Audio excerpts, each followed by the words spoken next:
Hello there. Are you having trouble taking action in anorexia recovery? That is, doing the doing, eating the food, and resting? All right, well, I understand. Watch the following video, like or subscribe, and peace.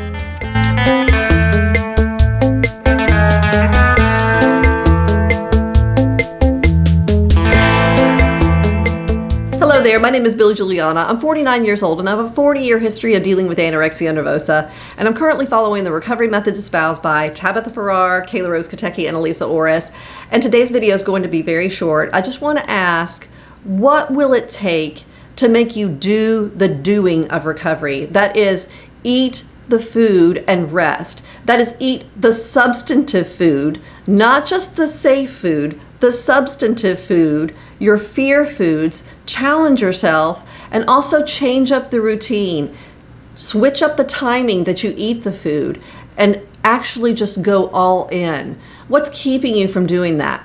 Well, I understand. It is so hard. And for those of us who are older, we have all this intellectual understanding of what exactly we need to do and how exactly we're not doing it. We do have this understanding. We get it. But actually taking the steps and doing the actions, we're not doing that. And I am guilty of this as well. Now, I've been much better at it since the beginning of this year. I've been poked and prodded by a couple of viewers to say, get on with it. And I've been like, okay, better do that, because I don't want to be a hypocrite standing here telling you to do the doing when I'm not doing the doing. However, I still struggle. I still have thoughts about food and I don't act on them. I don't go and immediately eat, which I should be doing. And I still allow fears of how I'm going to appear on camera and all that stuff come into my head and wander in there and allow me to get depressed, when really I should just be focusing on eating. Because if I want recovery, if I want to get through to the place where I do not have this disease anymore sitting in my brain, lodged in there, conducting all of my affairs throughout my life, I need to do the doing.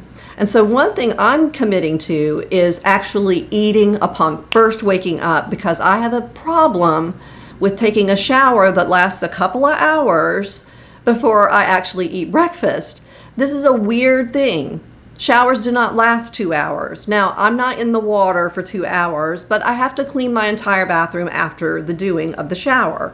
That's not doing the doing, that's doing the shower. I need to be eating, so I'm committing right now to eating upon first waking up and sticking something in these drawers so that I can actually eat. And I know that I've referenced this before in another video, and I have yet to start doing that. But it's very easy to stick food in these drawers, and I will do that. That's a commitment I'm going to make. But that's what you guys need to be doing too, making commitments. What do you want? Do you want recovery? Do you want to be free? Then drop your fears. You have to wipe the slate clean inside your brain. And of course, all that stuff will come back once you've wiped it clean, but you have to continually wipe the slate clean. And what I mean by that is all your preconceived ideas and indoctrinated ideas about dietary rules and laws that come from society and from your own judgment, all of that needs to be wiped clean. Also, all preconceived ideas about your weight and body size, and all ideas about body size, weight, about people in general, that needs to be wiped clean as well. This is hard to do. It's hard to just flip a switch and not have it in your brain. I understand that. But it's going to take so long to rewire all of this that you're going to die before it gets rewired if you don't start taking the action now. So this video is really just a poke and a prod to you to get out there and take the action. It is so hard, I understand, but be brave. And I heard today on the radio a new Jason Isbell song, and he's an Americana artist, very famous, and it's called Be Afraid. But the chorus of the song is, be afraid, do it anyway. Be afraid, do it anyway. Be afraid, very afraid, do it anyway. And I also just want to give another little anecdote from my own history that shows a level of brashness in me that I need to continue to nurture and use as I eat and rest and get myself through this recovery thing. This is the kind of brashness that I need to swim against society and to swim against my own brain. So last year, my niece was in town, and I love my niece. She's the coolest thing on the planet. At the time, she was 13 years old, and we went to a clothing store. And it's a really cool clothing store, especially for the younger set. And the music was playing, and there were lots of people in there, and there was only one dressing room. And she found a skirt, a little velvet mini skirt, adorable. It was really, really cute. And she wanted to try it on. She liked it. She kind of liked the look, and she thought it might be cute. And so I really wanted her to try it on too. I wanted to see, does she want it? Let's get it. It's really, really cute. And the dressing room was locked, but it was apparent there was no one in it because someone had just come out of it and the door shut behind her and the door was still locked. And there was about 18 inches of space between the bottom of the door and the floor of the store, where I could see there were no feet. This is how you go into bathrooms, into public bathrooms. You look and there's, are there feet under there? Oh, it's free, I can go in. Well, there were no feet under this dressing room door, and I don't even know why there was a space, but there was a space. And so I looked, there were no feet, and that meant no one was in there, but it was locked. And I was looking around for a sales associate to help me fix this problem because I really wanted my niece to have the chance to try on the skirt and see if she liked it, because she really did. And so I looked around. It was so busy in there, and all the associates were off doing other things. They were, completely in the weeds, as they say. And so I was like, and I got impatient. And so finally I just did a full out, go underneath the door and unlock it from the other side. And so I did. And my niece was shouting, "Don't, no!" She was terribly embarrassed, but I was like, to hell with it. The door needs to be open, and my niece needs this skirt.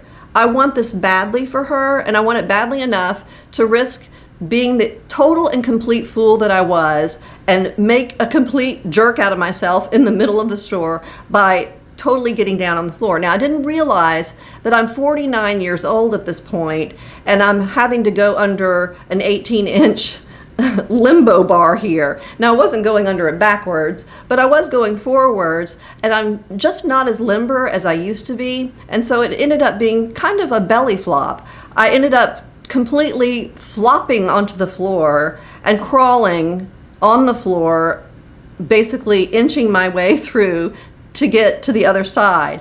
But I did it, and I did it in front of everyone. This was the brashness that I did not care anyone saw, because I wanted something that bad. It meant something to me that my niece had this skirt. So who cares? Who the hell cares? The door was locked. It needed to be opened. And so I went down there and I did it. And no, it wasn't easy. Like I said, I kind of flopped a little bit. But this is sort of a neat little analogy or metaphor for the recovery process. What do I want? I want recovery. I want it so bad. It means a lot to me. And so I'm willing to make a complete jerk and fool out of myself in the process if that's what it has to be. Now, I don't have to frame it that way. I can frame it more like I'm being a very bold woman and these other people are busy and they've got their jobs to do. So I'm going to help them a little bit, and I'm just going to take care of myself. And I'm also going to take care of my niece as well. So I can put it that way too. I can either say I'm a jerk and I'm a fool, or I can say that I am being helpful. I'll choose the latter on this one, even though it is kind of funny and it is kind of foolish. But in any event, she went in there and she tried on the skirt, and Lord, if it wasn't cute. She is wearing it still today, and it is adorable. And if my niece ever watches this video, I want to say, girl, you look good.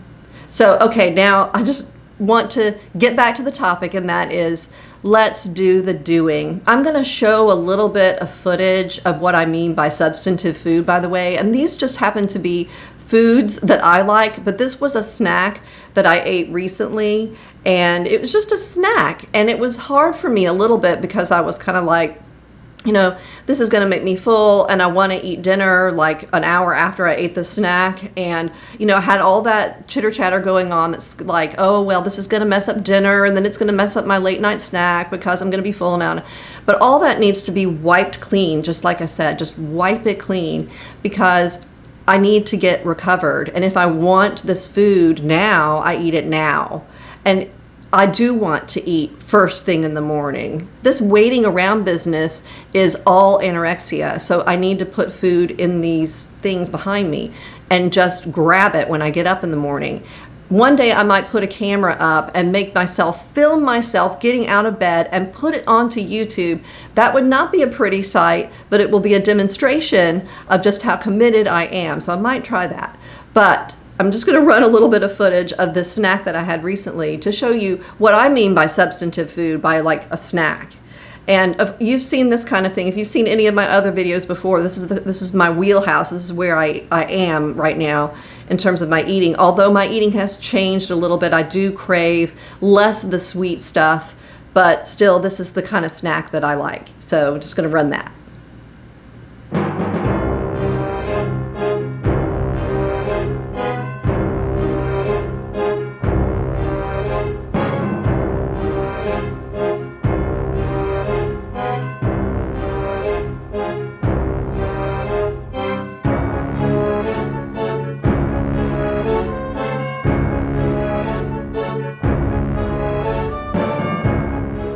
All right, so that should give you an idea of what substantive snack means for me. And it has changed. Like I said, it's evolved a little bit into, I want, sometimes now I just want chicken sandwiches, fried chicken sandwiches, grilled chicken sandwiches, or cheeseburgers sometimes. It has changed, which again shows me that my body is actually utilizing all that I'm giving it, and it's actually growing up and maturing.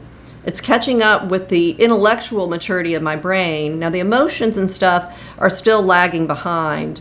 Of course, we're still going to have our tantrums. We're still going to have moments where we feel like we just need to be held by parents. Doing the doing does evoke a lot of these difficult emotions.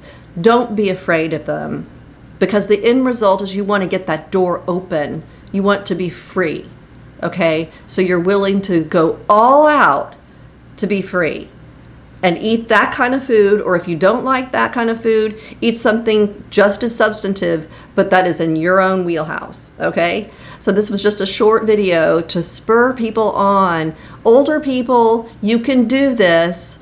Just get with it. Ooh, child, things are gonna get easier. Make a list of foods that you just dream of, and then plan them out how you're going to eat them, and then commit to the plan and do it. And start now. In fact, you should have put me on pause when you started this video and gone and gotten something to eat and then come back and eaten while you watch this video.